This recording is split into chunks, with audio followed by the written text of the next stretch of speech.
All right, everybody. I am here with Danny Farrar, and this is Strange Famous. I'm going to switch the gallery view so you can see both of us. How's it going, everybody? This is Caroline, Strange Famous, and I brought Danny Farrar, which a lot of you probably know who he is. He is a local celebrity and probably a national celebrity in a few arenas, I'm sure, literally. He is a known fighter from his career in MMA, I'm guessing. I'm going to let him explain that better. Also, very, very successful business owner here in the DC metro area, owning how many? 13 gyms, I think you guys have Eight. franchised out? There's eight of them. Eight of them. Okay. Yeah. So we're going to get into a bunch of topics today. So let's get into it. Awesome.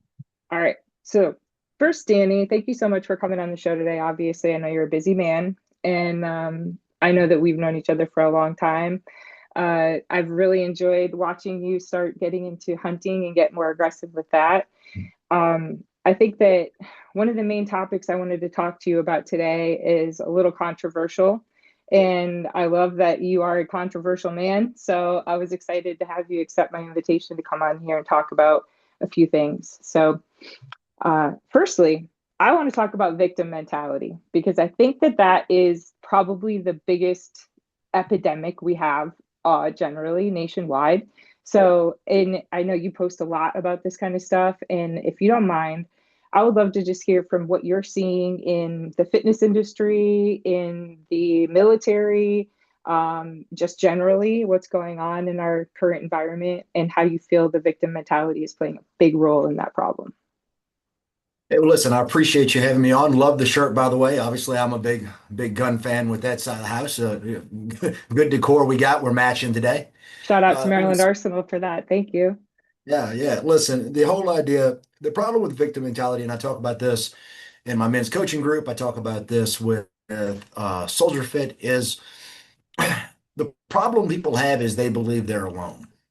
And I think the victim mentality is exasperated by social media. And I use social media a lot. I used to be a big fan of social media. Over the years, maybe I'm just getting old. I've lost my enjoyment of it. I do it because it's a necessary evil when you're in business. You have to promote. You have to be able to reach out to people, and social media is excellent at that platform. But one of the things that social media does very, very, very, very, very badly is we have two extremes. And the left extreme, not political here, but the left extreme is um, I'm on social media and I'm posting all my highlights, or I'm posting things that are real, but they're fake. So, for example, you see this a lot with like the bigger influencers. They post they're on a private jet. Well, they are on a private jet, but they're renting that jet, and Right. they're spending an exorbitant amount of money to go from point A to point B when they don't have that kind of money to do it. They may have the money to buy that ticket, but they don't. They should be leveraging their money in a better position, right? But in order to show that I'm a badass and I'm winning at life, I'm gonna put you up here. A Hmm. lot of things, social media, are things where it's not malicious. Like very few people are going to post the family photo of 13 of their kids doing 13 meltdowns and the house looking like shit. You're not going to post that, and that's fine. Hmm. But what we do post is all the happy, smiling photos. And if anybody has ever had a child, you know it took you 52 tries to get that one photo. Hmm. There's nothing wrong with sharing that memory, but what happens is a lot of people will look at that and they automatically believe that everybody has their life figured out besides them. Right. They think everybody is winning. And what I try to teach folks is problems are permanent. There is no, the reason so many people are upset, the reason so many people have a victim mentality is they believe that there is some false utopia, some place they're going to get to where problems no longer exist. Mm. If you have, I use this all the time because I coach a lot of gyms and a lot of businesses, but I say, listen, when you have one gym or one location, you've got one location problems. And Mm. those problems are all consuming because that's your current skill level. When you get to eight gyms, the problems that you dealt with one gym are going to seem trivial, but the problems you have with eight gyms are going to seem ginormous. So there's levels to this. I am currently at 8 gym level business. So why don't I have 50 gyms? Because I don't have the skill set yet for 50 gyms. That's why. It's all it is. Hmm. It's a continued growth process. You learn, but I have to level up. But people believe, and I see this all the time. I had a guy that I coach in business, and when we first started coaching, he was like, "Man, if I could just get to 40K a month, man, if I could just get this, I could have all the things. I could just buy my own house. I could have all the things I wanted." Well, we got him to 40K a month. He bought his house. He had his third kid. They went on vacation. He was able to go on vacation. His business continued to work while he was gone. But while he was down in Florida, he looked around and he saw all these mansions. Oh man, I am not hustling enough. And Hmm. the problem is this, and I teach this to people, life, everything in life, there is no exception to this. Everything in life runs through 3 cycles: new, normal, numb. Everything in life. The easiest way to equate it to people is when you buy that brand new car.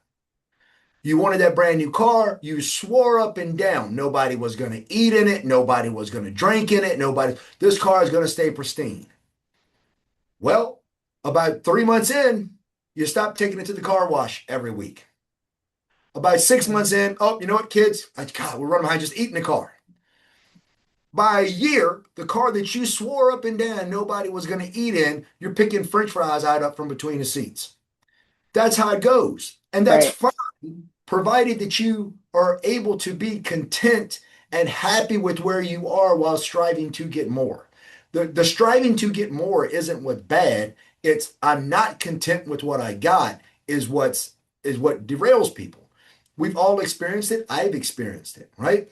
Now, the flip side to this is we have the professional sympathy getters where I set the camera up, I walk all the way across the room, I have record going, and then I just start crying on camera. Like you literally had to set all of this up. How sad are you, bro? You can't be that sad. That you took the time to set all of this shit up so that you could record yourself crying and put up there. Hmm. If somebody gets on there and they're talking about something and it starts to get them upset and they break down, like we've all been there, that's different. That's authentic. Right. So what happens is we see these people that are looking through a filtered lens at a world that doesn't actually exist.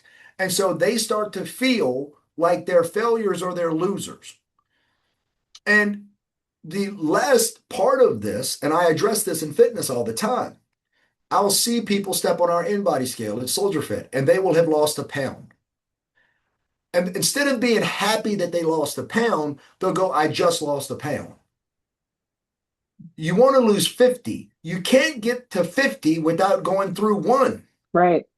You Yep. have literal proof, quantitative proof that what you're doing is working, but you're unhappy with it. And this leads me to what I tell people is the root of all unhappiness. All unhappiness can be boiled down to one thing and one thing only: unmet expectations. And a lot of people set unrealistic expectations, in fitness. I'm going to lose 10 pounds a week. No, you're not. And even if you did, it's not healthy. It's not sustainable. It's predominantly water weight, and you're going to gain it all the way back. The Hmm. biggest thing that I try to tell people when it comes to the victim mentality, the mindset of it is you have to reframe the way that you look at this, and you have to understand that a tiny win is still a win. And if you stack enough of those tiny wins together, the big one will come. Sure. I mean, I know, and probably a lot of people don't know, you do business coaching, right? I have worked with you for quite a few, I don't even know. Oh my gosh, what just happened? I think you had a glitch for a second. I'm still here Yeah, if let's you are. see. I am too. Okay.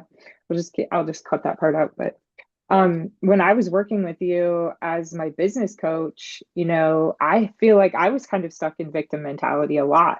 And it definitely helped me to look at my problems and be like, what am I complaining about? Why don't I just fix this? And put action steps to work and then stop thinking so much about, oh, poor me, but oh, these are the things I can do. These are the things I'm strong about, and I'm going to go and focus on those things. And a lot of the things you taught me has been over a year since we worked together. I'm still using them every day, like having my tasks, my daily schedule, my calendar booked up and filled, even if it's just with like, I want to be able to read the Bible and do a devotional every morning. So from like 5:30 a.m. to 7:30, that's my personal Bible devotional time. I don't stray from that. And I gave myself a nice big window. So if I want to drink coffee and then do my devotional, I kind of have that flexibility. But it's been it's been a small change every day. It's not like I woke up and I was like, oh, I feel so much better because Danny told me to stop being a victim. It was like, no, I gotta like switch my mindset and fix my face. Literally, that's what I had to do, is like present myself to the world the way I want to be seen, right? And instead of being fake about it, being authentic has been so much more powerful. Like what you were just saying, I was laughing sitting here because look, check this out. I'm sitting here in sweatpants. Yep. Like everybody's on Zoom all the time. And like I just went to the gym. I just went for a walk with my dogs, you know, but everybody's like that. So why are we all so pressed on making it look like, oh, in this perfect little frame that people see on social media is my perfect world. Meanwhile, off the shot is like a hot Yeah. mess, Yeah. and it's such a reality, but everybody's so ashamed of reality for some reason, and that's why everybody has all these mental health issues. I think is it just like trying to live in an alternate reality instead of just focusing on what's happening right now, be present, be happy, and not always fake happy, just be happy you're alive and you have a chance to change it, you know what I mean? um so one of the things I did want to bring up that I thought of after we started talking and I heard you talking a little bit more is I remember that, growing up, you did not have the greatest childhood, and I know that's something maybe you want to talk about a little bit, but I was more focused on seeing the posts that you put out there with your family and your daughters and your stepson. You know what I mean? Like, how has it felt for you being able to be a father figure for a young man like that and stepping up? And is that, I feel like there's like this breaking of a person that happens, and sometimes that breaking makes you, it fortifies you and it makes you stronger and it makes you a better dad and a better person. And sometimes it breaks you and you just can't get fixed, you know what I mean? So I see you as kind of the guy that's changing the odds and changing the stars a little bit. So we want to talk about that and being a Yeah. dad. I mean, listen, in a lot of ways, I'm very blessed. I mean, this is a good kind of tie into this. When I went through my divorce, um, divorce messed me up a lot. Full transparency on that. Mainly around the concept of my kids, because I didn't want to be a quote unquote 50% father.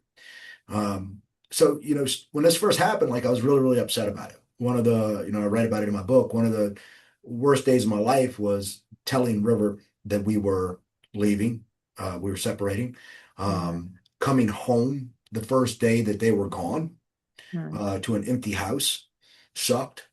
Uh, and full transparency, like I spiraled after that. I fucked up a lot of things, right? Right. Yeah. Um, I think my biggest difference between me and most people is I own and admit the things that I did wrong, with it. But here's kind of a step-by-step process that plays out with this.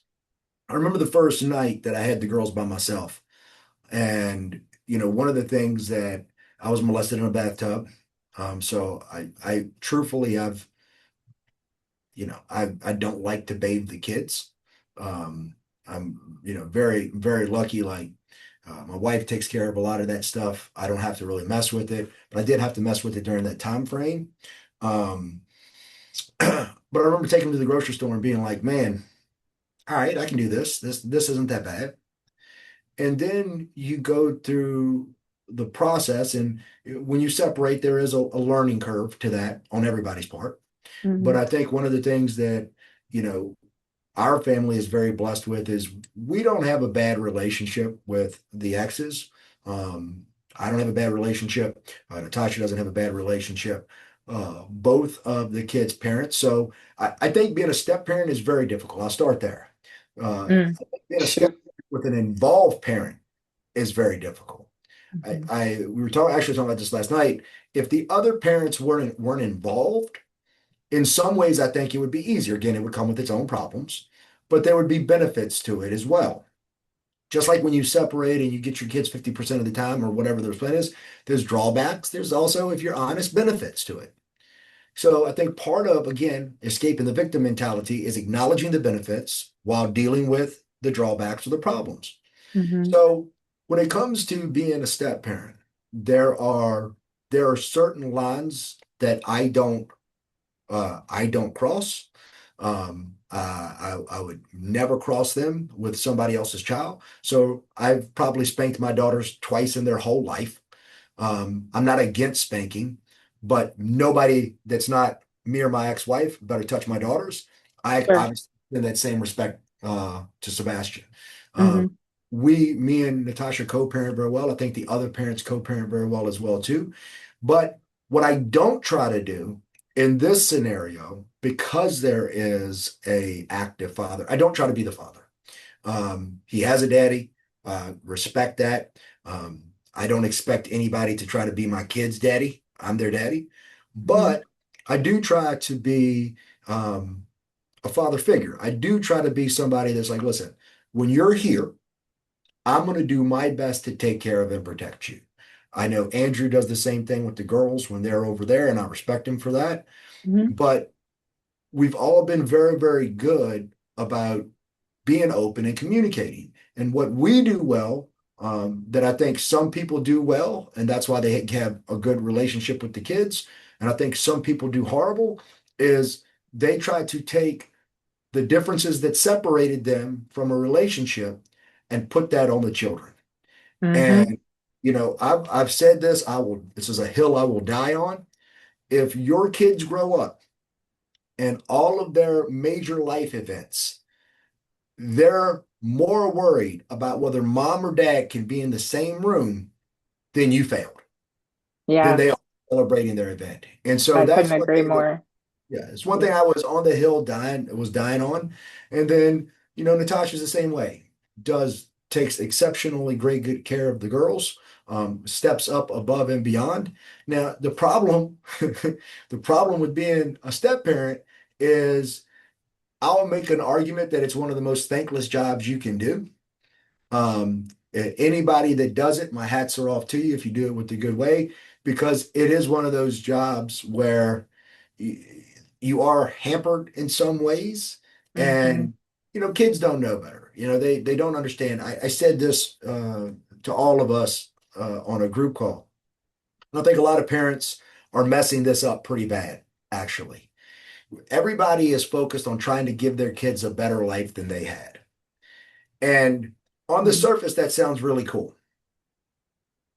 But what we're starting to get to now is a level of entitlement amongst kids that is absurd because everybody's trying to trump their childhood. Hmm. And I'm like, listen, like, even if your childhood was bad, I was literally molested. I was locked in closets. I was friggin' beat, right? Crazy. I was worthless. Like, I had a shitty childhood. But if I sat back and I'm honest, there were also a lot of things that I learned through that childhood that made me who I am today. Hmm. So Yeah. instead of worrying about giving a better childhood, and for all the parents out there or thinking about parents or soon to be parents, let me go ahead and save you a little bit of worry. You go and screw it up. You are in some way going to scar your children. You, Yep. No we are matter how hard you try. we're fallible people. And when your kids grow up, there's going to be things that they remember about you that they like and they love. And whether you want to admit it or not, your kids, when they become parents, there are some things that you've done that they say, I'm never going to do that again. I'm not going to operate that deal. And that brings me to the point of people that, really fall into that deadbeat role.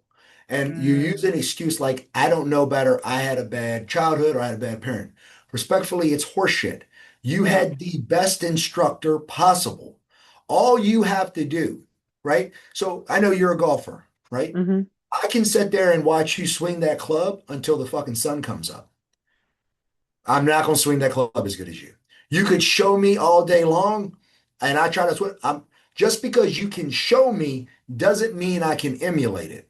Yeah, you Because, could probably do a pull-up. I still can't right? get my big ass up on the freaking pull-up bar, man. You can show me But 100 times. if I watch you do something that I know is wrong and horrible, it's very easy for me to not repeat that. So you've Hmm. got the best instructor on that side. So when it comes to the parent side of the house, I tell folks on this, dude, your responsibility is two things. I told my daughter this the other day. I was like, listen, I've got a very, very simple responsibility. I had read some messages. Uh, I highly encourage, I allowed my daughter to have an iPad and we went looking so she could message her friends. I went looking through the messages and how they were talking to each other, and I just took the iPad. I'm like, we're done, right? They're Hmm. little, I love them. Their little brains cannot occupy 24-hour conversations and fill it with good stuff, right? Right. So I took the iPad and I said, listen, what is my number one job here? And she's like, to love you. I was like, no, I do love you. I'll always love you. There's nothing you can do that will make me not love you. But my number one job is to protect you. Hard stop. My number one job is to set you up so that you can grow up to have a good life contributing to society. That's my number one job. There are things that I like and things that I want. I'd love to be best friends, but that's not my priority. And if I Right. have to sacrifice being your best friend to be able to make sure you're safe and you grow up well adjusted, then so be it. And that's Hmm. where I see most people, in my opinion, making mistakes today. They're more concerned with being popular amongst their kids, with their kids and their kids' friends, and they're more concerned with being the best friend of their kid than they are to actually raising and leading that child. Yeah. I mean, I know I was struggling for a while with like, I wanted my kids to like me more than their dad, because we were at odds all the time for years and years and years. We were just battling in court and custody and child support and everything. And it's like we were so busy fighting each other that our kids couldn't even enjoy the relationship they had with their parents half of the time. And as soon as we stopped battling with each other a couple of years ago and not necessarily became friends, but became co-parents that had an equal mission to like love these kids and get them through school and give them good morals and values and a baseline for security and safety. It was like, why am I battling this guy? He's like the provider here. I picked him for a reason because he's a good provider. He's a good man. I had children with him for a reason. I need to let my own resentments towards him go and let my children love their father. Like, what am I doing? So I you think know, a I, lot of I, people, one of well, my it took a mentors, lot to accept that and fix that and work on it. But now, literally, like I have a computer here, a screen that my ex-husband gave me yesterday to hook up so I can have a better monitor. He's driving one of my cars because his car broke down. So we're like a better unit, a better team now. And my son, who the struggles I was having with my son, now he's living with his dad. He's about to graduate high school. He's doing so much better, like mentally, much more like just he needed his dad. He needed a man. Like boys need a male role model. And we're sitting here as single moms trying to be like, oh, I'm independent and I'm this and I'm that and I don't need a man. Yes, you may not need a man to survive, like physically live, but your children need a man to look up to. And you, as a stepdad, your role is probably mostly just to show Sebastian how to be a loving partner to his mother, like how to respect her, how to protect her. And, like, you know, unconditional love is not something I don't believe that you have for a partner. I don't think it's unconditional. I think you have unconditional love for your children and the rest is conditional because as soon absolutely. as you cheat, steal, lie, do something like that to me, I don't care if you're my partner. I'm gonna leave you. I mean, I might work on it, but if you continue those things, it's definitely conditional you know um Sorry to like talk I over think you, I but I think a lot really of felt like, people man, you're I think a really. lot of people lose this fact. And my Mm, mentor told me this, and it stayed with me. So, give you an analogy. To help your first thing you said where I struggle with maybe they like them more. mm, So my mentor said to me, he goes, hey, listen, if I told you I had a buddy coming into town and I asked you, I said, hey, listen, my buddy's coming into town, you're my friend. I said, can you show my buddy around? Give him a good time, show him everything in DC. He said, you would say, yeah. And you would show my buddy around and you would treat them exceptionally well. Why?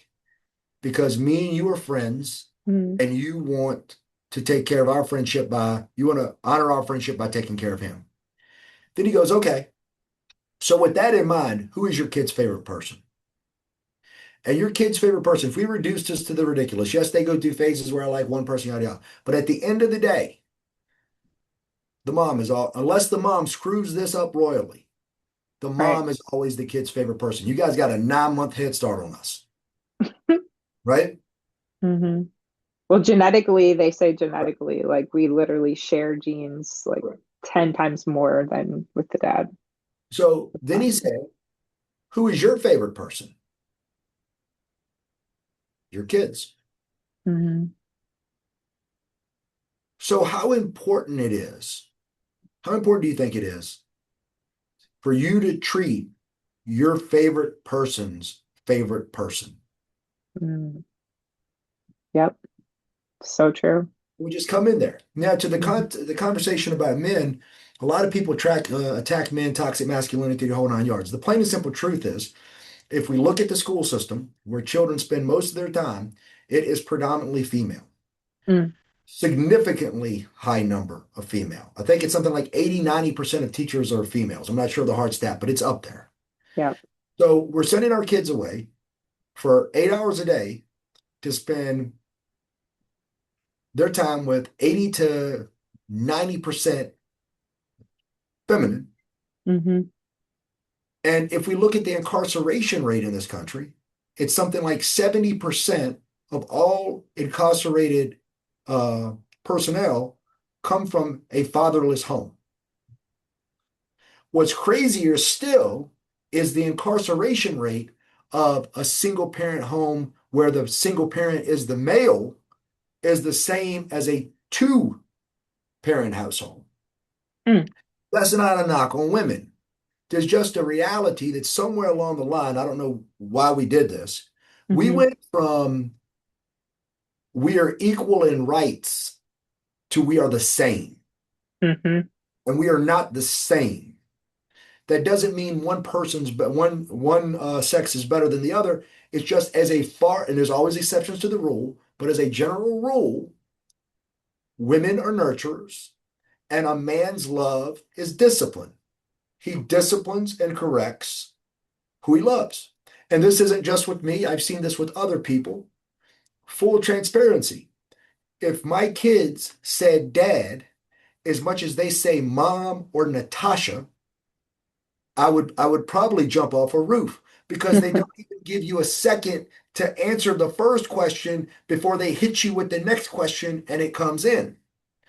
So I've seen this in my house. I've seen this in other people's houses where the mom can say, and I'm not saying that if someone gets in their panties in a rush, I'm not saying there's not a mom out there that the kids don't listen on the first thing. I'm talking in generalities and what I've seen. The mom can say something 4 times and the kid will keep doing it. hmm Dad will say something once and it's done. Yeah. And so that's why it's important to have both family members in it, even if the family is separated. And I do see that a lot of times guys are pushed out, and there's no debating it. The evidence shows it. It is detrimental to the kid's upbringing. Dad needs mom, mom needs dad, the kid needs both. So why don't we focus on what we agreed to when we decided to have them, which was to raise them and show them a proper relationship. I couldn't agree more. I could not agree more. And people out there having, kids with five, six people. I mean, we got to just like really lock in. And I don't know what's happening in our society, but I know that we're godless. We're godless. I think that's probably the biggest problem is people are not having any morals or values that make any sense anymore. But I digress on that topic. I wanted to talk about morals and values though in a different topic. Uh, so recently I attended, and I don't know if I saw you there. I was pretty consumed with everything going on. I was at the Reforge event for the unveiling of the mural that I saw you in there at the VSC checking it out right before the event. So beautiful. I mean, it ended up being just absolutely awesome. And I know Reforge did a great job, like, pulling it all together. The event was insanely well attended. If you weren't there, I mean, it was awesome. It was we had political speakers, we had people from the government, from the state, from everywhere was there. So it was really awesome.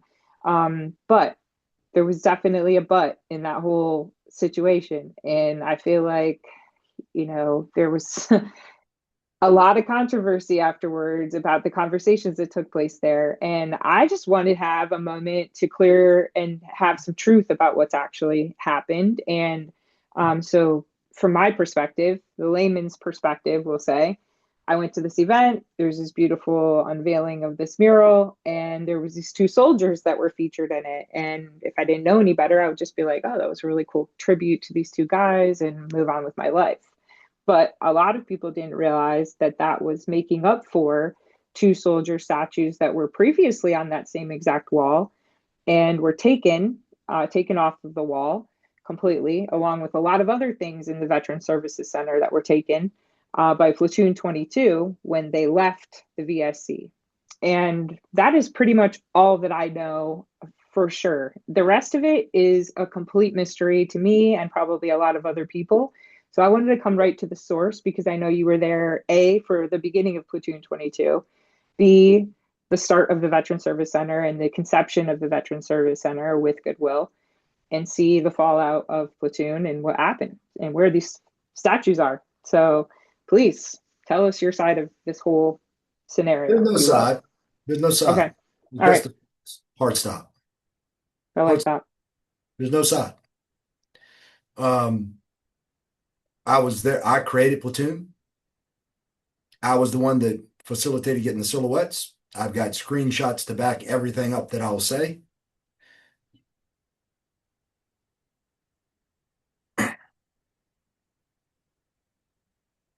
A lot of folks know me for SoldierFit. Platoon and that Veteran Services Center was my life's work. Hard stop. End of story. There is a hole in me that will never be filled for the rest of my life. With all that being said, anybody can go back and look through all my social. I walked away. I didn't say anything about Platoon. When Platoon and Reforge had a problem, I didn't say anything about that. When Platoon left Goodwill, I didn't say anything about that. I didn't speak up until a bald-faced lie was told and a promise was broken to two veterans' families. Hard stop. There's no debating it. The timeline for all this is very simple. And then I'm going to lay all this out, and then I'm going to say, let's do a logic test. Okay? All right. I reached out to the former executive director. I don't think she's no longer involved. I'm going to leave her name out just for the sake of it's not her fight, so I'm not bringing her in. Right. But I reached out to the former executive director of Mission 22. If anybody knows who Mission 22 is, they can look it up. I reached out. I've got the screenshot on Facebook where I initiated the conversation.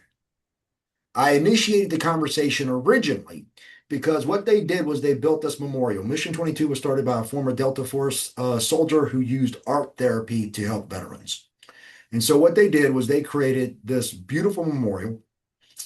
I forget exactly where the memorial is off the top of my head. We could look it up and find it up, but you can go look at this memorial. And the way they created the memorial is they took, I think they're like 12 to 15 foot tall, solid steel plates, and they cut out silhouettes of 22 soldiers.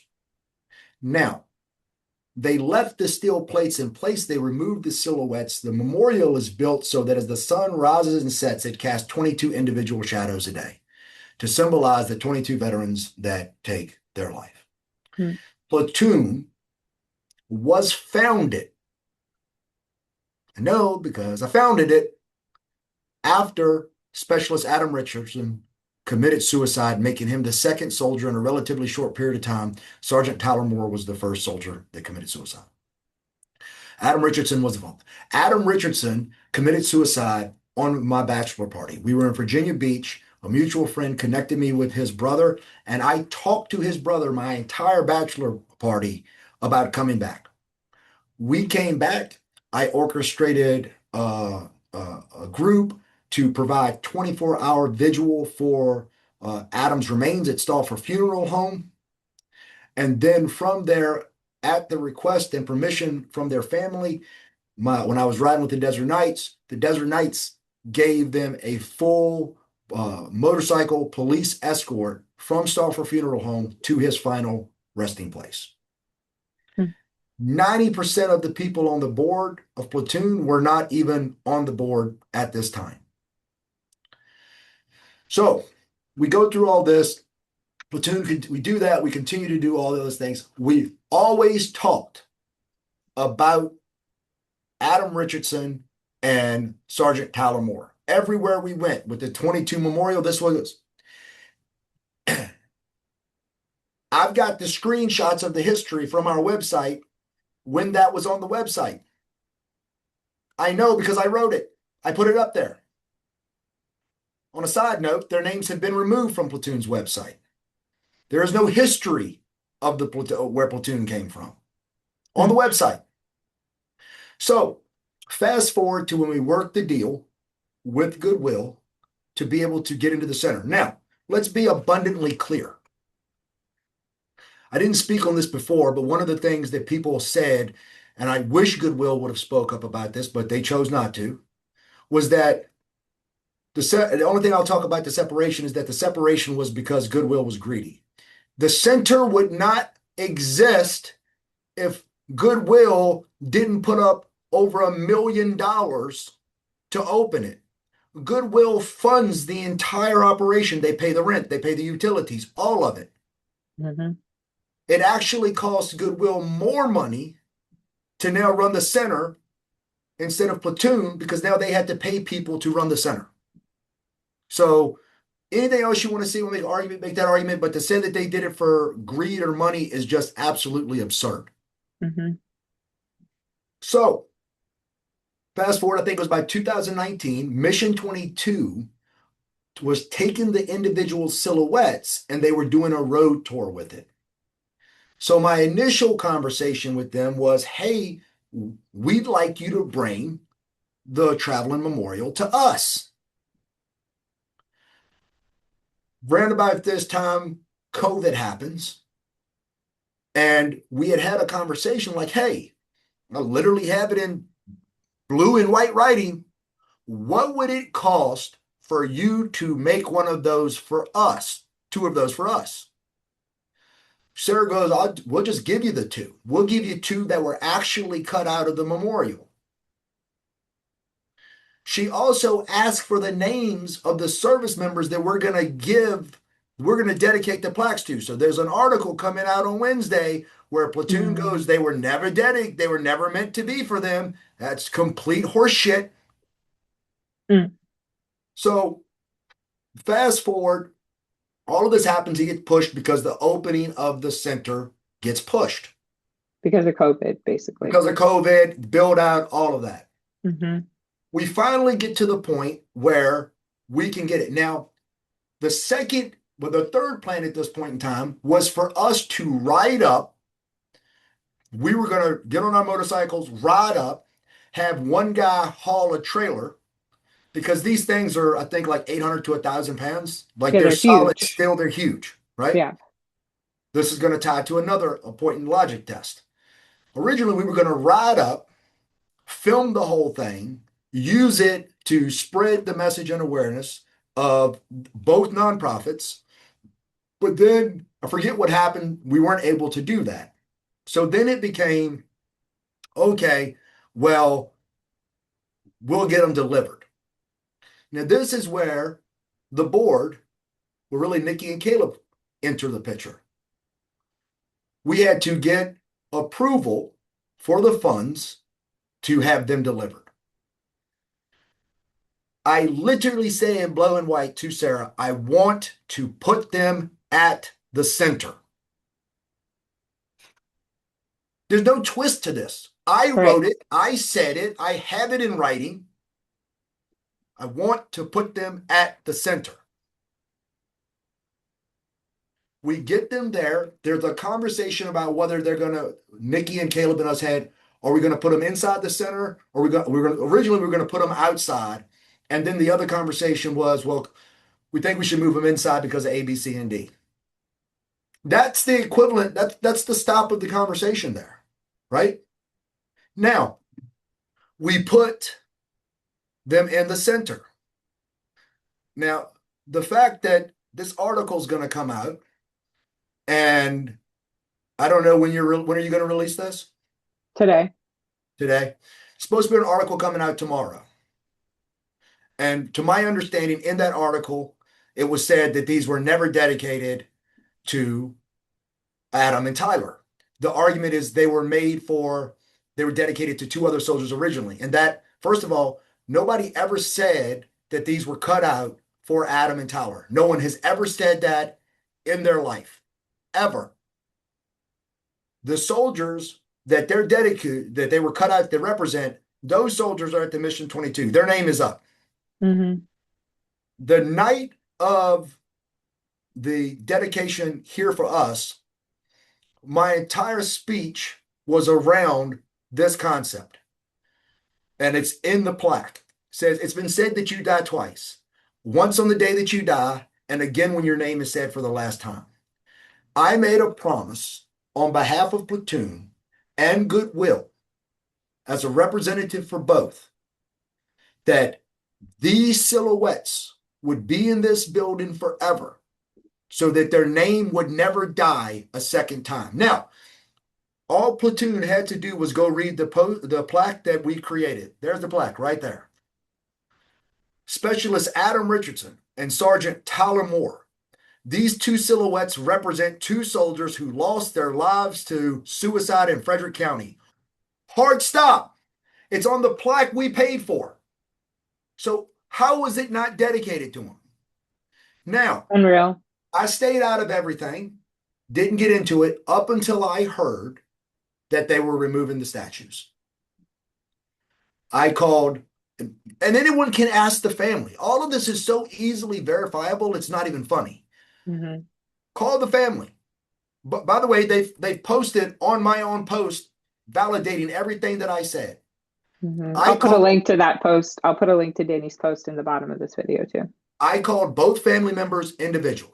I said, hey, listen, Platoon is going to be exiting the center.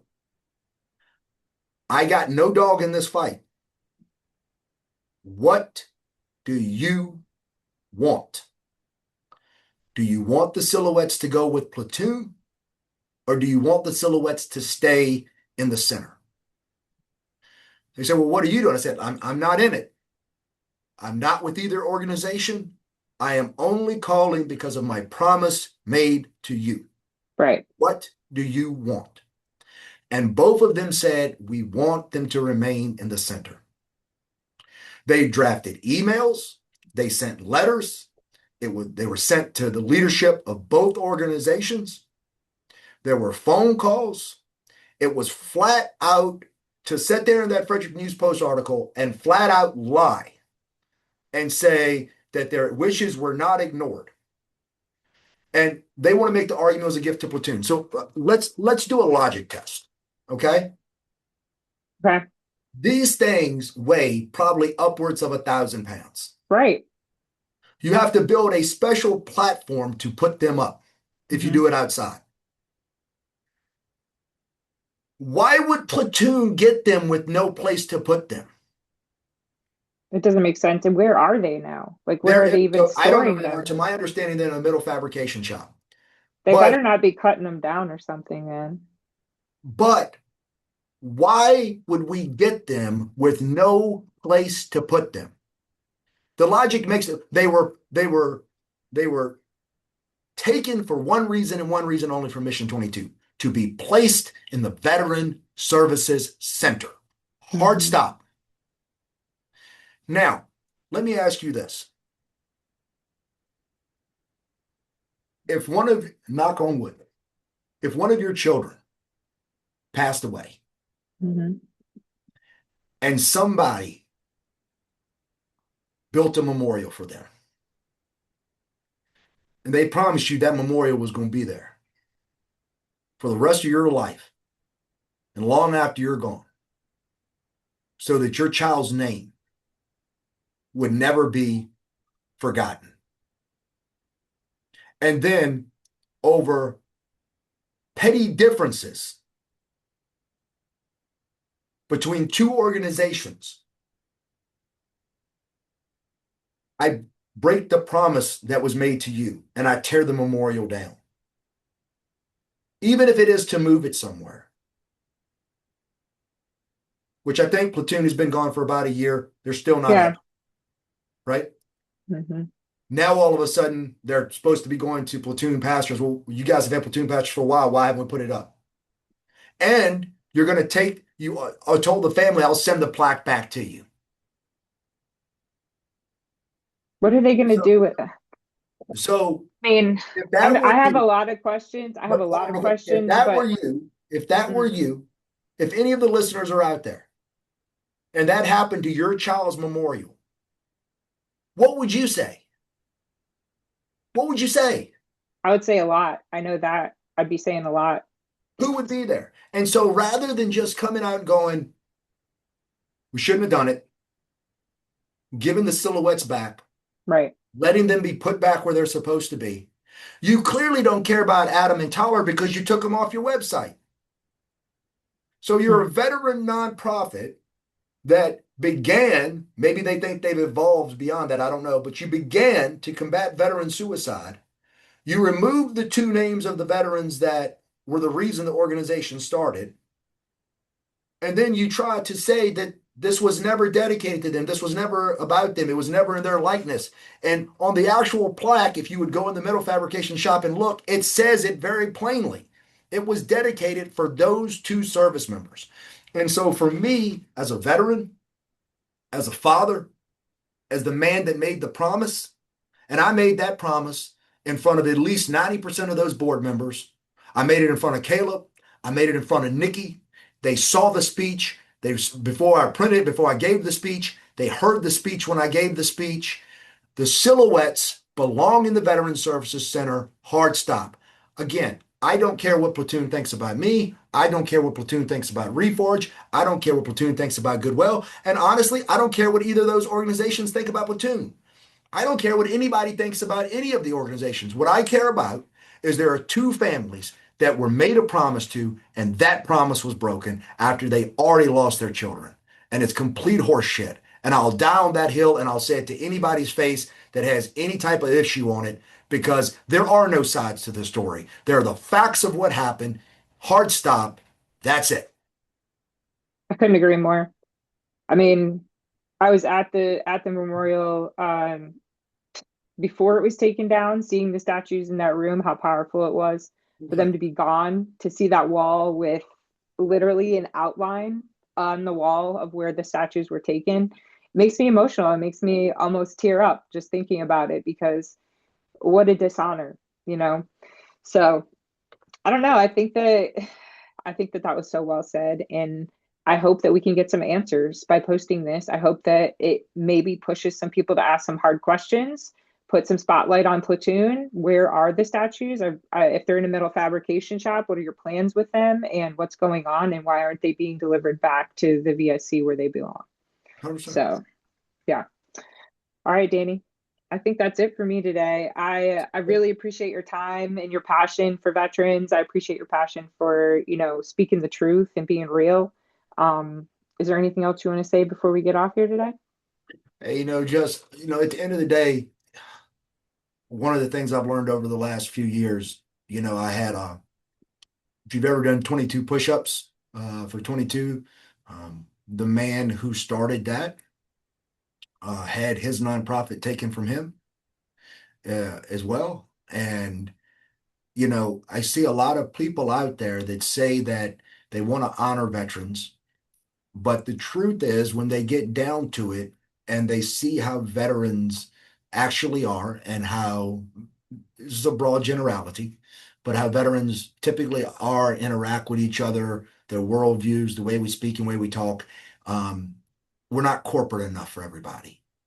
And then all of a sudden, well, you can't take us to the next level, even though in multiple instances, those are the guys that get veteran center deals done. Tim will tell you straight up, the only reason they signed the veterans deal was because they saw the passion and things that we had.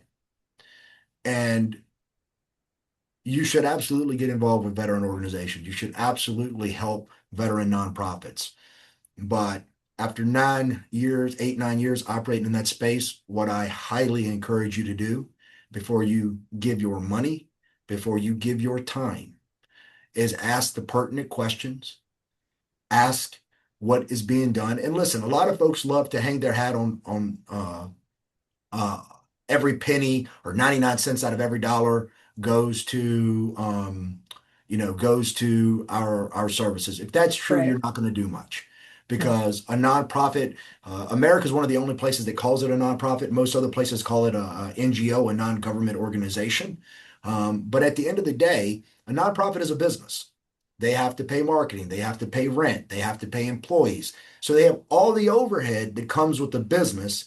They just have this negative um, stereotype with it that they're not supposed to be profitable. If the nonprofit doesn't make money as an entity, that nonprofit will not exist. It's Right. no different than any other thing. So it's not about, oh no, 100% of every dollar.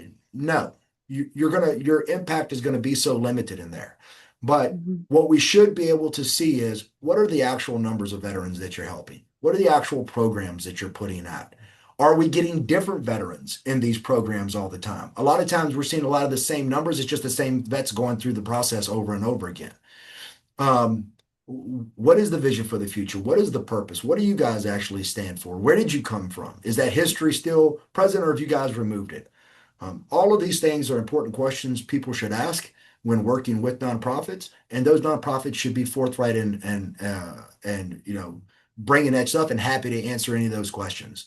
Um, It's a good point. I just talked to Diane Fouché, who's running for county executive on my show the other day, and we were talking about this because I was like, who makes these nonprofits accountable? Like, if you're donating money, unless you go and actually do the research yourself as a donor, there really is no way to know for sure if you're Correct. donating to a good cause or not. Not calling out nonprofits. I know there's a lot of awesome nonprofits out there and a lot of people doing great things for veterans specifically, but I think in this scenario, in this situation, there's enough questions brought up at this point. I think people should be looking at Platoon 22 with a microscope. And if you're donating money, I think you should really ask some hard questions. It might not be fun, but I think you do need to start doing that to make them accountable at this point. So, 100. Yep. all right. Well, All thank right. you so much. I know that Thanks, Ed. I haters gonna appreciate it. hate, haters gonna ain't, and we just got to keep fighting the good fight. So thanks for everything you do in the community, Danny. You're a great guy, and I appreciate you as a friend. Even though we've never hunted together, I see it in the future. Yeah. So have a great afternoon. Thanks again for your time, and everybody, thanks for joining Strange Famous. Please subscribe. Follow Danny. He could be found just about anywhere that the internet works Yep. online. I'll put him in the bottom down here and speak up. Yep. Thanks so much. Y'all have a good one. Bye, Bye-bye. guys. All right. All right. Thanks, Simon.